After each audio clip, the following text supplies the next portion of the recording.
right, and welcome everyone to the Ginette Biro Podcast. I'm Ginette Biro, and I am joined today by Trevor Biro, my husband. Hello. Who's not uncomfortable at all.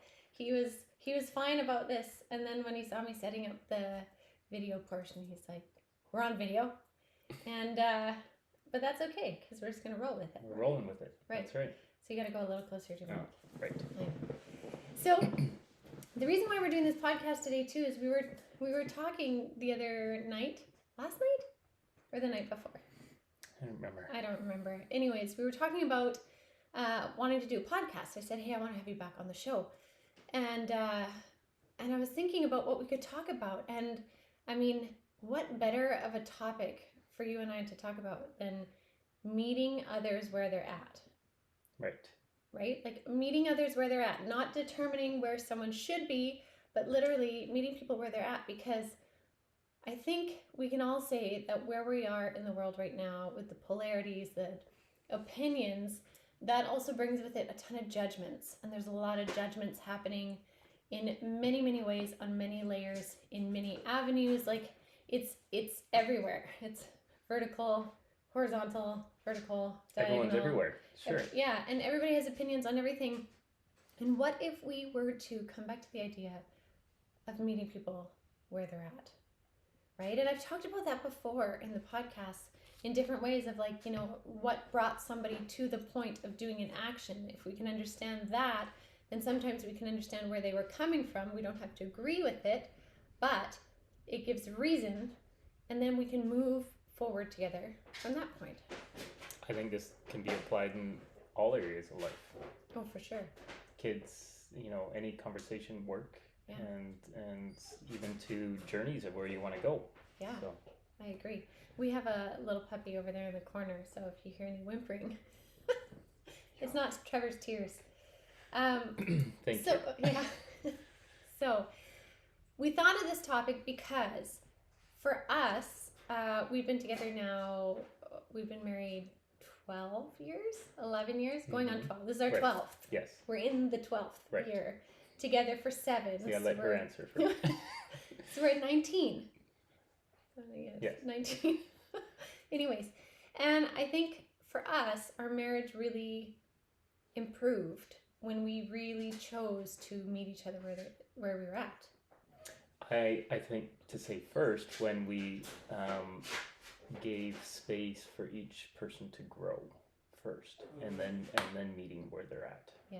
That was kind of the first step. Or each of us deciding, hey, there's things that I haven't done in my life, that's not just going to work, kind of doing the normal 2-week vacation. Can I go and try something like that? Mm-hmm. So I think that was a start for sure. Yeah, and like releasing each other from what we expected the other person to be, mm-hmm. and allowed them to be or become who they needed to be, right? And yes. And we did that in many different ways, and I think we're still trying to do that now, but we do that more consciously. It's kind of like, what do you want to do? I'm going to say yes unless it's in danger to your health, and we'll find a way to make it work. Mm-hmm, for sure. And then it's hardest to do on your day-to-day with your partner. I mean, if you can make that work, then I think you can make that work with people out in the world. And I've noticed through COVID that I was able to accept that somebody was having a tough time, or someone lost their job, or other stuff going on, or other people are in a great spot still with COVID. And so it can be applied elsewhere. But at home it can be tough too, because it's your day to day.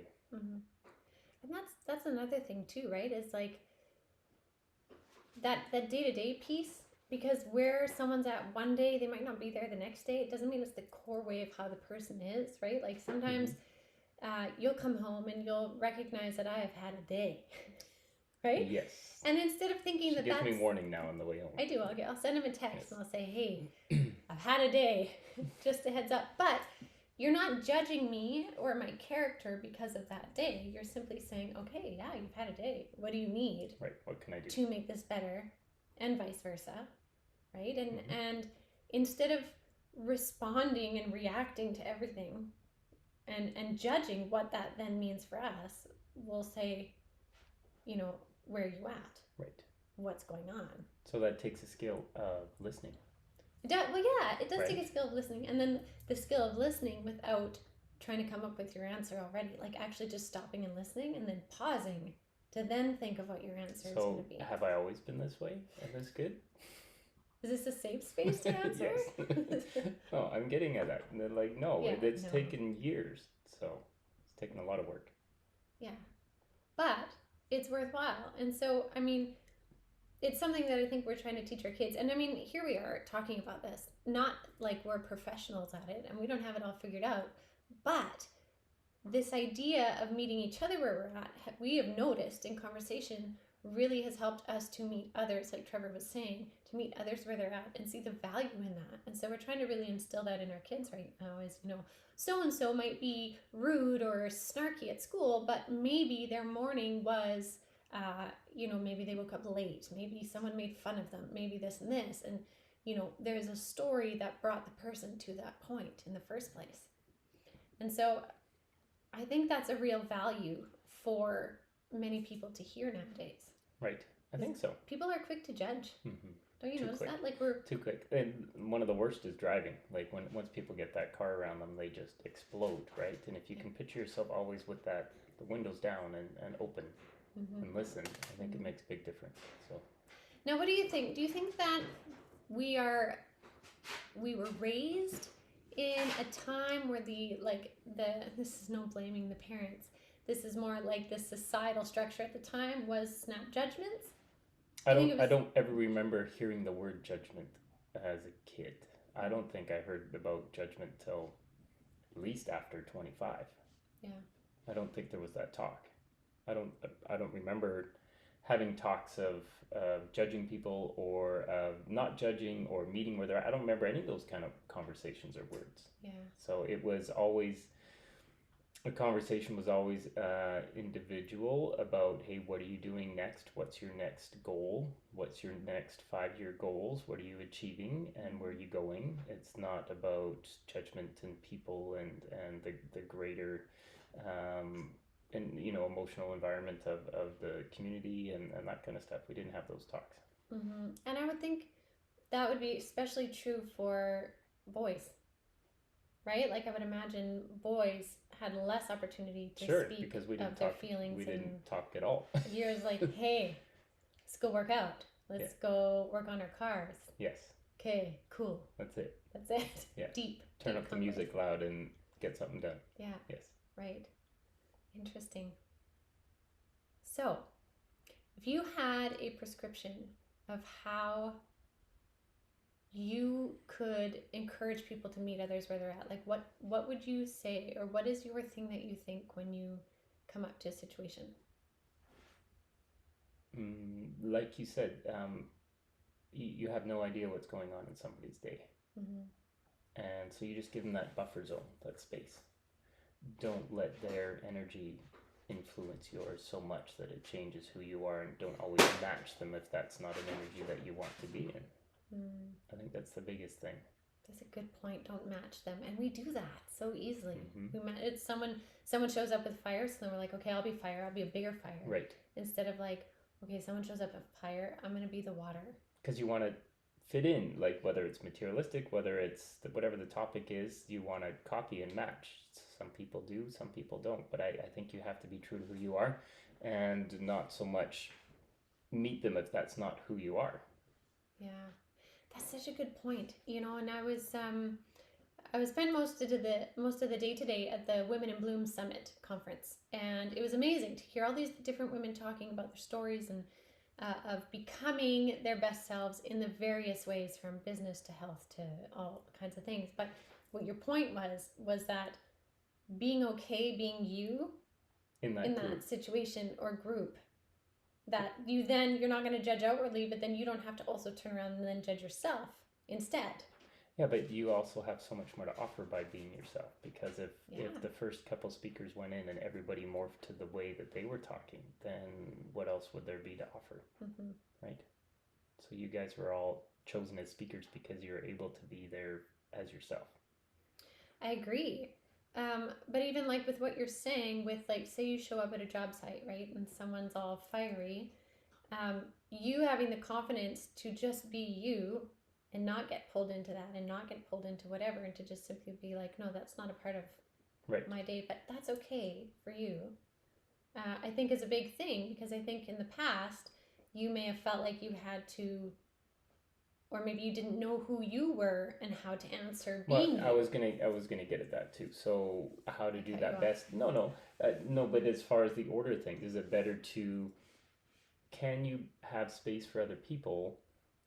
Maybe without knowing yourself, I think you could, but that takes a lot of work. But also, I think if you spent time with yourself and listening to yourself and exploring passions and things, I think you have more space for others because you've kind of done it on your own path too. Mm-hmm. Yeah, that willingness to deviate. So does that mean that you have to be 30 plus to have space and compassion, or can you do that younger? How do you teach that to? That's a good question, because we're definitely trying to figure that out. We have two very different kids. Because we're, almost both 40. And, you are, my friend. Yes, and but I think it's only been the last couple of years where I've been really comfortable with myself. Mm-hmm. Yeah. And I think growing up, we were always, again, going back to, what's your goal? What are you doing next? And I think I was not taught, but not really taught that, hey, who you are at 19, not like I thought maybe, okay, that's who I am. I'm going to stay that person. And then just, what do I need to go and achieve? Not as that person at 19, not to say, okay, well, maybe at 22 you're gonna grow and change from experiences, and then at 25, and then at 30, there wasn't talk about you will morph and change. Like, people get in a relationship and say, I hope you never change, and I thought, well, that's actually kind of confining, right? Because of course you're gonna change and grow. Mm-hmm. Again, I don't remember much talks of that. It was always about goal setting and achieving. Mm-hmm. But that, that's interesting, because I mean, remember when we first met, there was that version of me, and then as we've been together, I've morphed and changed. And how many times? Lots. But yes. So have you. But when that first started happening, right, and the Spirit was talking to me more and more, and I couldn't avoid it, couldn't run from it, you were kind of like, well, you changed. Mm-hmm. Right? And mm-hmm. we together, because I felt bad for that too, but we had to come to a place where we understood that change was actually good. That was hard. Took a while. Yeah. It took a while. Yeah. Because where we were, things were good, and then you did change, and it was like, wait a sec, like everything was good, but what's going on? And I think I asked you with Spirit, can you turn it off? And you asked if you could turn it off, and you tried, but it wasn't your path, and I had to realize that this is where you were going. And I had to give you the space to figure it out, though, too, because it was taking a lot of your attention and energy, which is fine. And I think that's giving someone space to explore that interest without expecting that always the same kind of like day-to-day or attention and things mm-hmm. is fine, too, because you became a larger person once you went and did that. Mm-hmm. Yeah, it's true. And it also, like, coming back to the idea of knowing who you are allows you not to react and judge so quick the others, therefore it's easier to meet them where they're at, is as I saw you doing that with me, I was better able to then do that with you. And it like compounded. Mm-hmm. But I think it almost took you being forced to have to do that with me for me to then really be able to do that with you mm-hmm. and just meet you where you were at. Because at first I was like, come on, like you have to understand, or you have to believe the spirits that I'm seeing or the things that I'm seeing. Right. Right. I'm like, you have to. And you're like, I don't see them. Right. But then when you were like, you know what, but just take the space to figure it out, then I was like, oh, yeah. And you can have the space to not have to need to have to figure it out. Yeah, you wanted me to do energy things, and you were trying to teach chakras and all this stuff. Yeah. And I was like, that's your thing. That's your stuff. And then later on, I had an interest once I absorbed it kind of from you. Mm-hmm. But I didn't understand it at the same timing that you were, because you were going through it. Mm-hmm. So what would you say, what is the best way to figure out or how to find out who you are as oneself? Try stuff. Like, try things. Make, and I've said this before, like make a list of things you would want to try, from dyeing your hair purple if you want, sure, to hiking Mount Kilimanjaro if you want, sure. We can find a way to do all the things.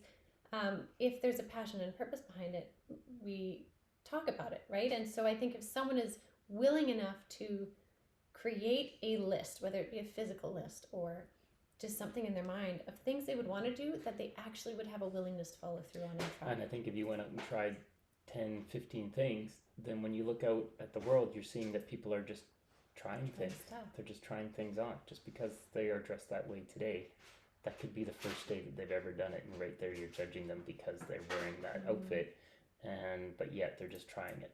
So, you know, is it fair that we say, oh, look at that person, they're blah, blah, blah, but they're just trying it on, and then they may go home and say, that's not me, and you totally judged them on an outfit. So, not fair. But I think when you go and try yourself a whole bunch of things, adventures, whatever you want to try, whatever the interests are, I think you give space for other people for trying. It's true. So I have to give you a lot of credit for the space that you've given me to expand and become and access the things that I can, because I needed to feel Did that I have freedom. a choice? Well, technically, in a sense, you did. I guess so. Well, that's your whole book, is we all have a choice. You did. I mean, you signed up for this on the other side, but you also, of course, have a choice. But I think to be able to sit where we are now and reflect back on all of the things over the last almost 20 years, which just sounds insane to say 20 years, but anyways, is quite a gift. It really is a gift to be able to recognize that and apply that. And that was why I really thought this topic would be so great coming from you and I, because we've lived that within ourselves, and we've also lived that in how we've discussed how we view the world and see the world, from huge topics to minute topics to family things to community things. Like, because we've grown through that, we both know where each other is coming from, and so we can talk together. But we have to each give each other space too, that things that your opinion is sometimes different than mine, and right. Okay, I'm not going there. And but that's okay, is what I would say. As opposed to always having it, doesn't always have to be the same.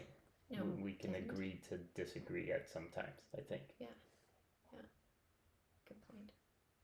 Well, thank you for that conversation. You're welcome. And your willingness to be on camera. Yeah. See, I'm looking away. Yeah. That's okay. Any other kind of closing thoughts that you would want to leave everybody with about that? But meeting people where they're at? No, I think we covered it. I think that trying new things, having curiosity, giving people the space, but don't stop trying new things. Here we are with the new puppy, and look at all the new energies and work and stuff that goes into it. But it's pretty cool, and that's new for us. Well, so. Can I also say one other thing that's new too, is like, in terms of trying new things, I'm just going to deviate here for a second before I let you guys go. You started off as being very, very linear when we met, and you only wore a certain kind of blue jeans, a blue shirt, a black shirt, or gray shirt. You had your ways. Oh, yeah, you got gray, but you got lines on it. Okay. But now you just decided you wanted to get into gardening and creating gardens in our yard and how to be more eco-friendly. And we got a little worm farm in the back because Trevor researched this stuff and these different fruit trees, and you decided you wanted to get into long distance running. So you just started doing that, and you decided you wanted to do the John Muir Trail. And so we made that happen, and you did it. And you are such a beautiful example of someone who has been willing to become and just try. And if you look at who you are now compared to who you were when we met, they're vastly different people. I think the years from 20 to 30, what did I do? I can't think of a great achievement besides, maybe our relationship and marriage at I was 29. And but other than that, as far as personal things, I don't have many personal achievements in that time. But from 30 to 40, I have lots that I can draw from. And it's amazing. Sometimes you think, oh, you know, a week adventure at this place, but you go back to that and you pull from it and you draw from it constantly. So it's amazing what that special adventure can do. So yeah, I'd love to do more, and with COVID it's a little tough sometimes, but I'm always pondering and thinking, what else can we do, what can we try, and following that voice. I think it's listening to that, finding that voice that leads you the right path, and then listen to that one. I didn't always have that voice, or I wasn't open to listening to it before. But now you got it. Now I got it. Love it. Okay. Okay, well, thank you again You're welcome for being on the show. Appreciate it. Yes. We have no kids at home right now, so this is why this could happen. Yeah. Anyways, thank you guys all for joining as always, and please do like and subscribe. Also join us on the Facebook, Avalon Facebook group. And yeah, check out avalonspirit.com for more information, course content, cosmic consciousness circles where we deep dive into all things cosmos. There's so much more to come. So thank you guys again, and have a wonderful week. See ya.